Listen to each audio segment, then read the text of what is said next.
Oh, oh, oh, oh, oh.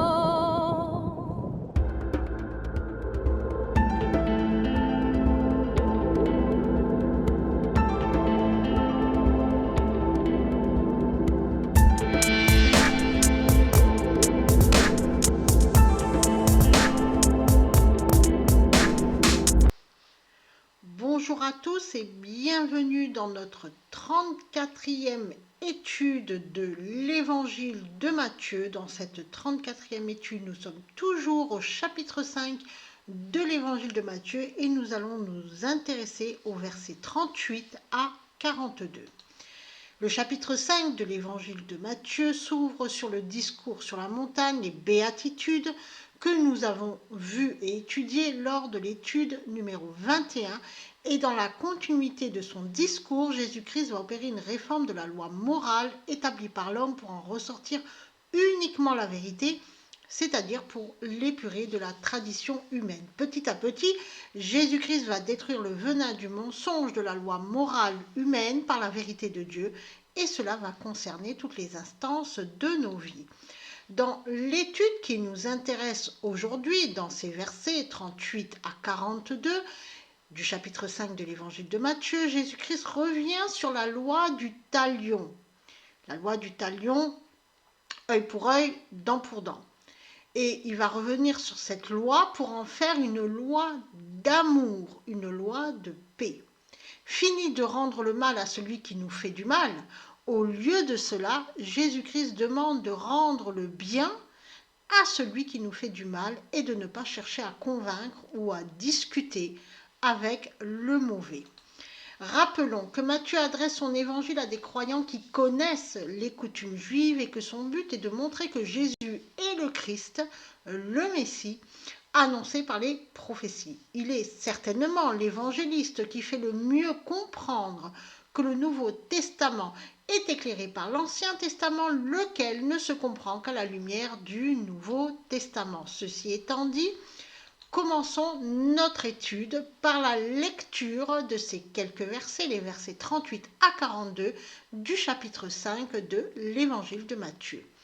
Vous avez appris qu'il a été dit œil pour œil et dent pour dent. Mais moi, je vous dis de ne pas résister aux méchants. Si quelqu'un te frappe sur la joue droite, présente-lui aussi l'autre. Si quelqu'un veut plaider contre toi et prendre ta tunique, laisse-lui encore ton manteau. Si quelqu'un te force à faire 1000, fais-en 2 avec lui. Donne à celui qui te demande et ne te détourne pas de celui qui veut emprunter de toi.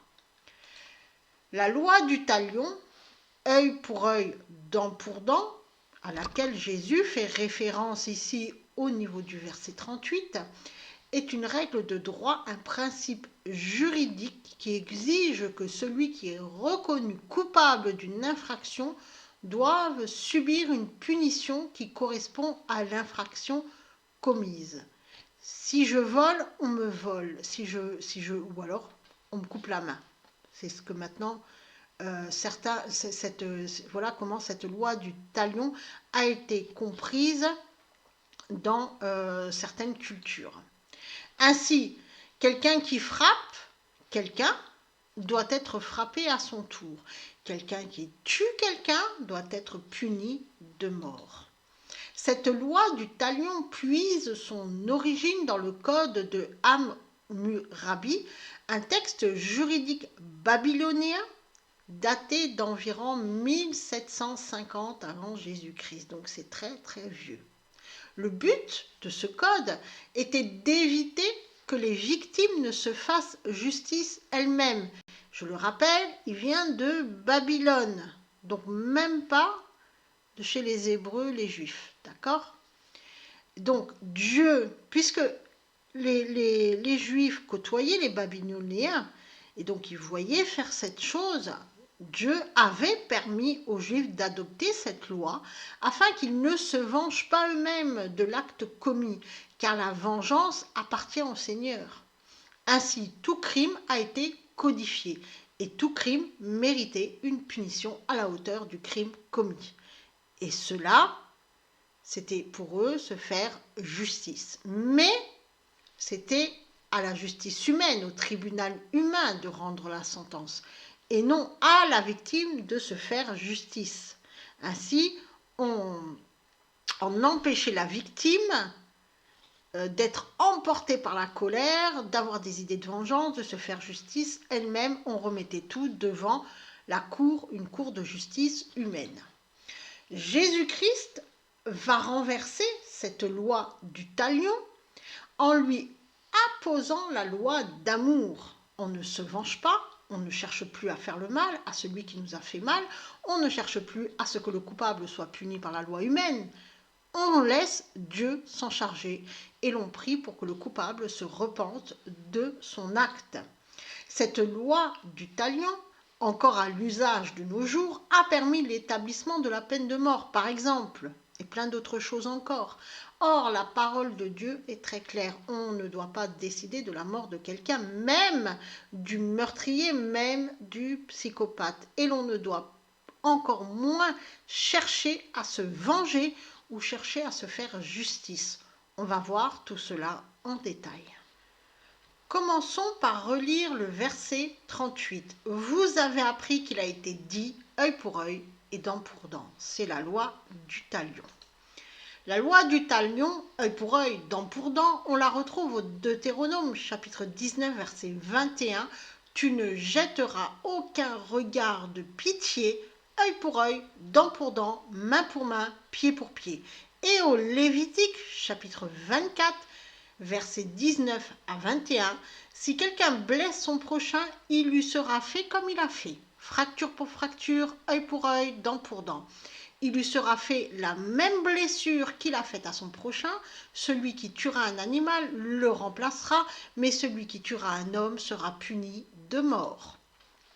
Ainsi, on retrouve la loi du talion dans la loi mosaïque.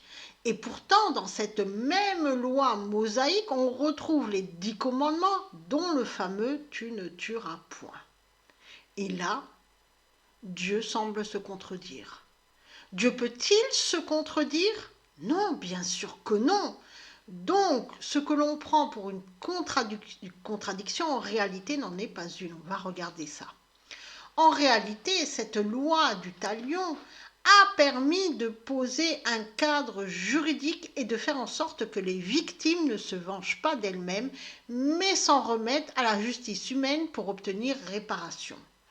Or, et encore une fois, l'homme n'a pas compris que l'enseignement de Dieu est spirituel et il est resté coincé au niveau terrestre.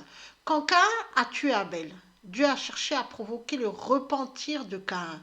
Dieu attendait de Caïn le repentir. Il attendait que Caïn se repente du mal qu'il avait commis. Or, Caïn n'a pas voulu reconnaître sa faute et il est parti. Mais Dieu a continué à veiller sur Caïn, lui laissant toujours la porte du repentir ouverte. Et Dieu a réparé le mal commis par Caïn en donnant à Ève un troisième fils, Seth. Il faut bien comprendre que cette loi du talion devait permettre d'éduquer les Israélites petit à petit à la loi d'amour. Avant, les Israélites se vengeaient eux-mêmes du mal commis, parce qu'ils voyaient les autres faire, parce que comme je vous ai dit, c'est une loi, le talion, la loi du talion, elle vient de Babylone. Donc ils voyaient les autres faire, ils voyaient comment c'était fait, et donc ils ont accepté cette loi, ils ont copié-collé, on peut dire, cette loi-là qui venait de Babylone, pour finalement que les gens cessent de se venger par eux-mêmes. Par la loi du talion, ils vont demander la vengeance à la justice de l'homme, et petit à petit, Dieu va les amener à la loi d'amour. En effet, on peut lire au Deutéronome chapitre 32, verset 35, « À moi la vengeance et la rétribution, quand leur pied chancellera, car le jour de leur malheur est proche et ce qui les attend ne tardera pas. » Ainsi, Dieu fait comprendre que la vengeance lui appartient et qu'il ne faut pas chercher à se venger, même en passant par la justice de l'homme. Et en 1 Samuel, chapitre 26, verset 10, nous lisons « Et David dit, l'Éternel est vivant, c'est à l'Éternel seul à le frapper, soit que son jour vienne et qu'il meure, soit qu'il descende sur un champ de bataille et qu'il y périsse. C'est à Dieu de s'occuper des méchants. Et ça, David, il l'avait très bien compris. Et non à l'homme de se faire justice.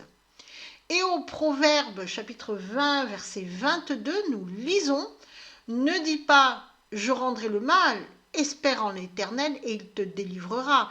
Ainsi qu'au Proverbe, chapitre 24, verset 29, nous lisons « Ne dis pas « Je lui ferai comme il m'a fait », je rendrai à chacun selon ses œuvres ».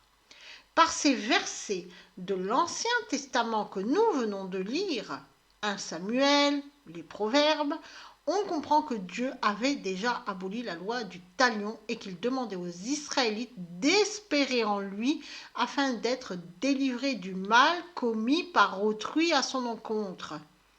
Et Jésus-Christ a accompli cette parole et la réexplique au verset 39. Donc il y revient et il va dire « Mais moi, je vous dis ». Et justement, écoutons ce que Jésus nous dit à propos de la loi du talion au verset 29 et relisons ce verset. « Mais moi, je vous dis de ne pas résister aux méchants. Si quelqu'un te frappe sur la joue droite, présente-lui aussi l'autre. » Voici un verset très souvent cité par ceux qui veulent faire croire que les chrétiens doivent être des punching balls, qu'ils doivent se sacrifier et que si on leur fait mal, ils cherchent encore plus à se faire battre, etc., etc. La loi du talion est une loi qui prend sa racine dans les émotions. On me fait mal, je réagis instantanément en rendant le mal. On reçoit une injure, on réagit par l'insulte. C'est une loi qui nourrit l'ego et qui fait appel à une réaction de l'affect et non de la raison. C'est une émotion qui arrive de suite après une agression. Or, Jésus-Christ demande à ses disciples de ne pas réagir par l'affect, par l'émotion, mais de réagir par la raison, en se posant et en demandant à Dieu son conseil, en réfléchissant et en demandant à Dieu de nous aider dans cette réflexion. Ce verset est très mal compris et très mal interprété et très très mal aussi traduit ne signifie pas qu'il faut, lorsqu'on se fait frapper, en redemander. En vérité, il signifie que si un méchant nous offense, il ne faut pas lui résister. Ne pas résister aux méchants. Que signifie ne pas résister aux méchants? Quel est le véritable sens de cette phrase dans le texte originel en grec ancien? Résister, il s'agit du verbe antistémie, que l'on peut traduire par être contre, supporter, résister, s'opposer. Ce verbe antistémie est composé de la particule anti que l'on connaît, qui marque une opposition avec l'idée de se mettre en avant. Et le verbe istémie qui signifie placer, poser, faire tenir en place, rendre ferme, établir, fixer des règles et se tenir. Ainsi, on a l'idée de s'établir, de se tenir contre quelqu'un, et en l'occurrence, contre le méchant, de s'opposer à lui.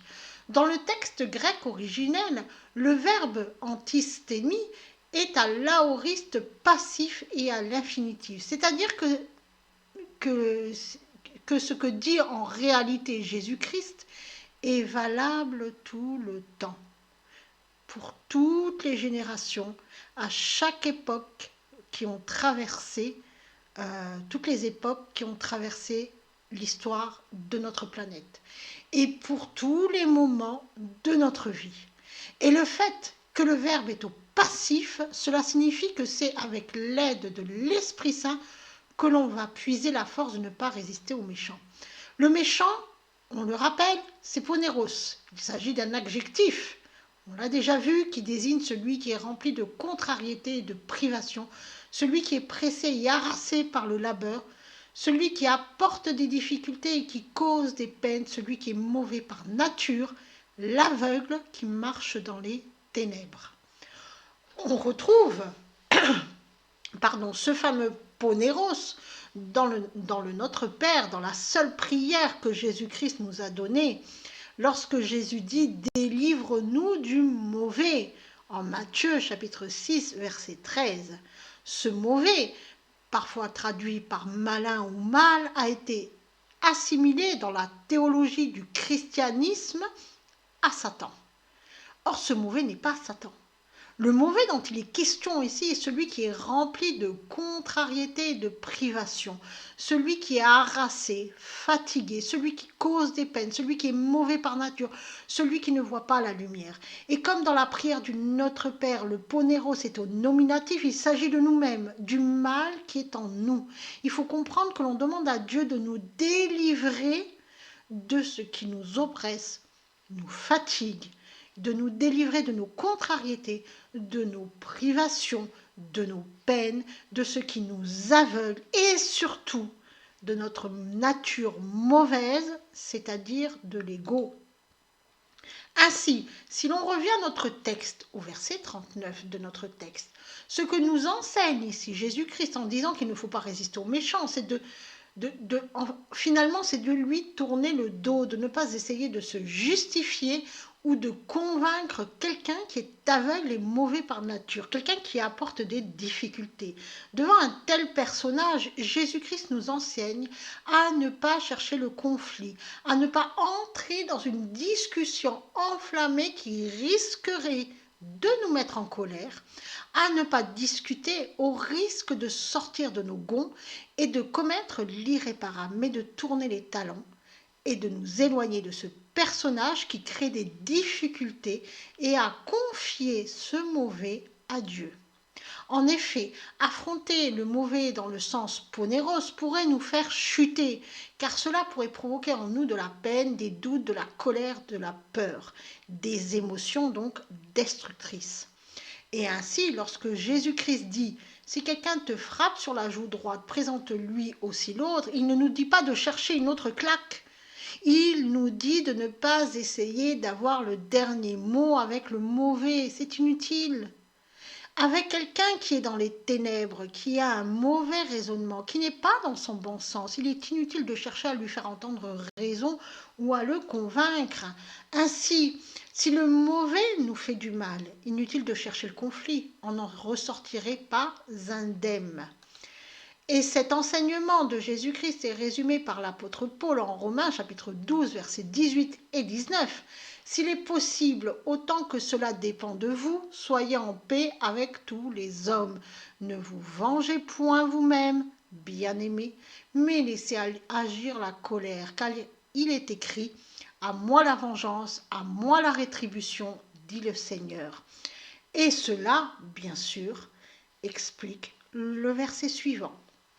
Et justement, le verset suivant, c'est le verset 40 que l'on va relire ensemble. Si quelqu'un veut plaider contre toi et prendre ta tunique, laisse-lui encore ton manteau. Veut plaider, c'est kritenai dans le texte en grec ancien. Il s'agit de la conjugaison du verbe krino à l'aoriste passif. L'aoriste est un temps verbal qui n'a pas de valeur pure, c'est-à-dire qu'il ne désigne ni le passé, ni le présent, ni le futur. Il n'a pas de valeur temporelle pure. Ce qui était vrai hier est vrai aujourd'hui et sera vrai demain. Ainsi, peu importe la situation, le moment, l'occasion, si quelqu'un plaide contre nous et veut prendre notre tunique, on lui donne aussi son manteau. Le verbe krino signifie séparer, mettre en morceaux, démonter, juger, être d'opinion, penser, prononcer un jugement, assujettir à la censure, régenter. Ainsi, si quelqu'un veut se séparer de nous, veut nous mettre en morceaux, nous juge, a une opinion souvent défavorable sur nous, pense quelque chose de nous, même si c'est complètement faux, prononce un jugement contre nous, qui n'est peut-être pas un jugement juste, veut nous assujettir, nous censurer ou nous régenter, on lui laisse, en plus de notre tunique qu'il réclame, notre manteau. Tunique, c'est chiton, littéralement le vêtement porté près de la peau, le vêtement du dessous. Manteau, c'est imation, littéralement le vêtement du dessus, le manteau.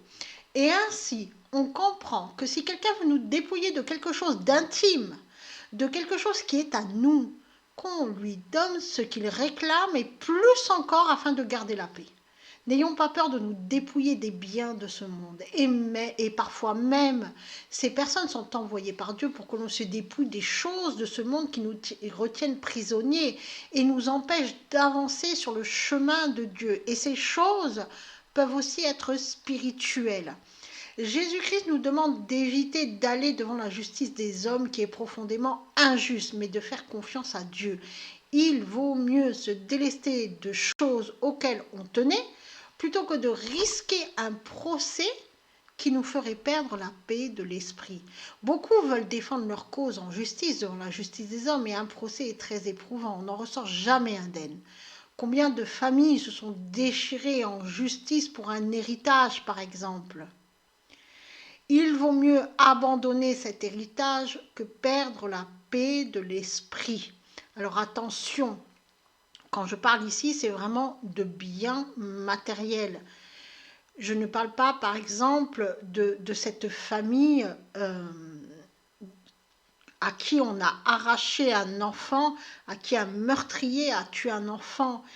Cette famille, elle va aller devant la justice pour justement que ce meurtrier soit mis hors d'atteinte, c'est-à-dire que ce meurtrier soit puni par la loi humaine, et soit enfermé pour éviter qu'il ne tue un autre enfant.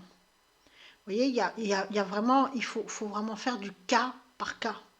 Là, c'est vraiment si quelqu'un nous demande quelque chose, par exemple, il y a un héritage, il y a une maison, combien d'enfants se déchirent pour avoir cette maison, alors que le mieux c'est de le laisser tomber. Va, prends, mais moi je garde ma paix. Les versets suivants deviennent alors faciles à comprendre et on va les relire. Le verset 41, si quelqu'un te force à faire 1000, fais-en 2 avec lui. Si l'on veut vous soumettre à faire quelque chose, faites-le au double. Ainsi le méchant sera déstabilisé, il ne pourra rien vous dire, rien vous reprocher. Et peut-être même en voyant comment votre comportement, il comprendra sa faute et s'en repentira. Ainsi, parce que vous avez reflété la lumière de Dieu, il verra la lumière et il se tournera vers Dieu. Grâce à vous, finalement. Cette expression d'origine perse était employée pour désigner le fait que les autorités perses pouvaient réquestionner des personnes pour porter un message ou un fardeau. Le verset 42, nous le relisons, « Donne à celui qui te demande et ne te détourne pas de celui qui veut emprunter de toi. » Encore une fois, Jésus-Christ revient sur cette notion de se dépouiller de quelque chose qui nous appartient. On n'est pas dans la notion du meurtrier qui tue un enfant. On est vraiment dans la notion qu'on a quelque chose qui nous appartient et que quelqu'un d'autre réclame qu'il veut nous enlever cette chose. D'accord? C'est vraiment, on parle d'un bien. Donc on lui donne le bien pour ne pas perdre la paix de l'esprit. Souvent, Dieu nous demande d'abandonner notre ancienne vie. Donc avec notre ancienne vie, nos mauvais désirs, nos fausses croyances. Et cela passe aussi par le fait de ne pas être retenu par les biens terrestres. Ici, il est aussi question du désintéressement et de l'acceptation de donner sans rien demander en retour. Et même d'aider celui qui réclame de l'aide sans attendre un retour de sa part. C'est toujours avec bon cœur que l'on doit aider l'autre ou faire preuve de charité à l'égard de ce qui manque de quelque chose. C'est-à-dire, on voit que l'autre manque de quelque chose, de bon cœur, on va aller lui donner, et donc on va se dépouiller nous, mais sans rien attendre en retour de l'autre. On ne doit pas faire les choses pour en attendre un retour, comme un retour sur investissement. Par exemple, on aide toujours de bon cœur Et non en disant, je t'ai aidé, bon ben, tu gardes bien ça dans ta tête, parce qu'au jour où moi j'ai besoin d'aide, je vais venir te voir. Non, on le fait vraiment de bon cœur et pas avec un cœur partagé. Et ainsi, Jésus-Christ termine par renverser la loi du talion, même pour les bonnes actions. Si l'on fait le bien, il ne faut pas s'attendre à ce que l'on nous rende le bien. Et cela revient à dire que tout ce que l'on fait, on doit le faire avec le cœur droit, sans arrière-pensée. Le cœur partagé, on laisse ça pour les mauvais. Et on prie pour eux, pour qu'ils aient eux aussi le cœur droit. Et pour cela, on prie pour qu'ils rencontrent Jésus-Christ. Maintenant que tout ceci est dit, on va pouvoir lire ces versets de notre étude, les versets 38 à 42, dans leur véritable sens. Vous avez entendu dire œil pour œil et dent pour dent, d'aller devant la justice pour obtenir réparation. Mais moi je vous dis de ne pas tenir tête aux méchants. Si quelqu'un te fait du mal ou te déshonore ou te trahit, tourne-lui le dos, éloigne-toi de lui et va vers ceux qui sont mieux disposés à ton encontre. Si quelqu'un veut te faire un procès et te réclame quelque chose qui t'appartient, ne va pas plaider ta cause devant la justice de l'homme, mais donne-lui ce qu'il demande et bien plus encore. Tu y gagneras la paix de l'esprit et tu t'épargneras de la douleur.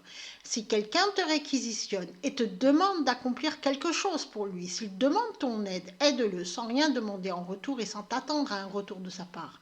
Si quelqu'un te demande de lui donner quelque chose, donne-lui cette chose qu'il te réclame, ne refuse pas de prêter à celui qui te le demande et fais-le d'un cœur non partagé.